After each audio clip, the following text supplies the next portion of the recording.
Assalamualaikum dan salam sejahtera pada semua penonton dan juga subscriber. Okey.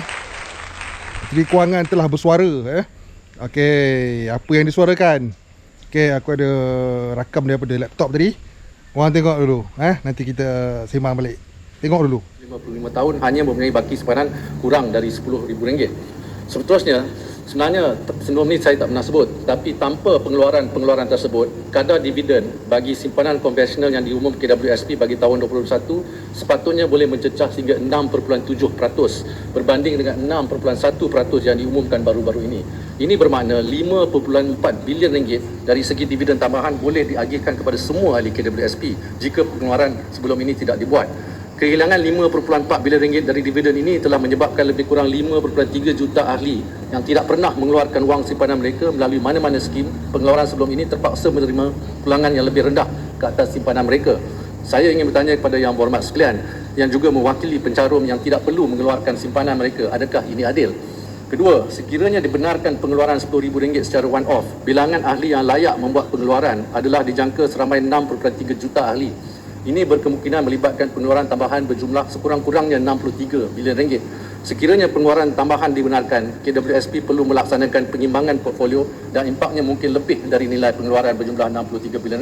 Jadi kalau kita nak sediakan nilai pengeluaran berjumlah RM63 bilion, KWSP perlu menjual lebih banyak aset pelaburan luar negara dalam keadaan pasaran yang tidak menentu, seperti yang dipaham Datuk Yang di-Pertua dengan krisis Rusia, Ukraine dan sebagainya, dan juga memperhentikan pelaburan di dalam negara untuk tempoh jangka pendek dan sederhana.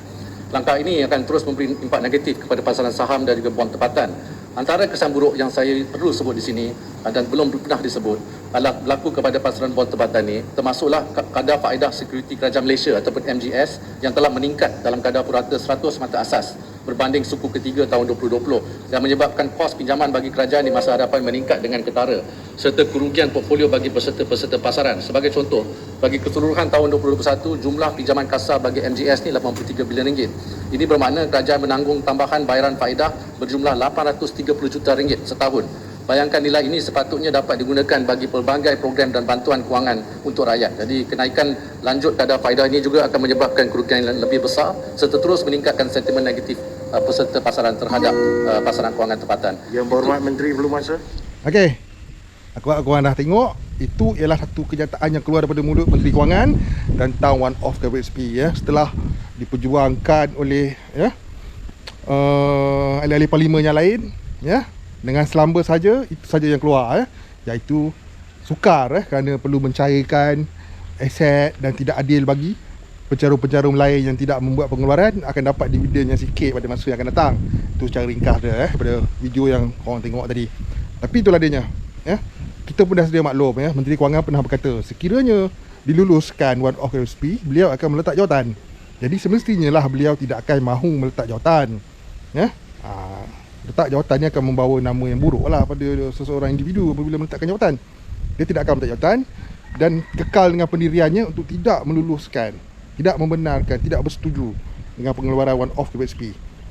Tapi kita pun dah sedia maklum pagi tadi suntikan padu telah pun berlaku dan memorandum kepada pihak Kementerian Kewangan telah pun dihantar. Jadi kita berharap saudara Azmi Bugis akan ada dengan strategi baru beliau untuk melaksanakannya. Sebab kita tahu Tuan Azmi bukan orang yang cepat putus asa. Dan kita pun janganlah putus asa. Macam biasalah, itu skrip biasa yang keluar daripada Menteri Kewangan. Dari dulu lagi dia tak benarkan jadi apa dah hal, cuma kita nak tahu je lah apa benda yang cuba disampaikan dan kita dah pun dapat tahu apa yang disampaikannya.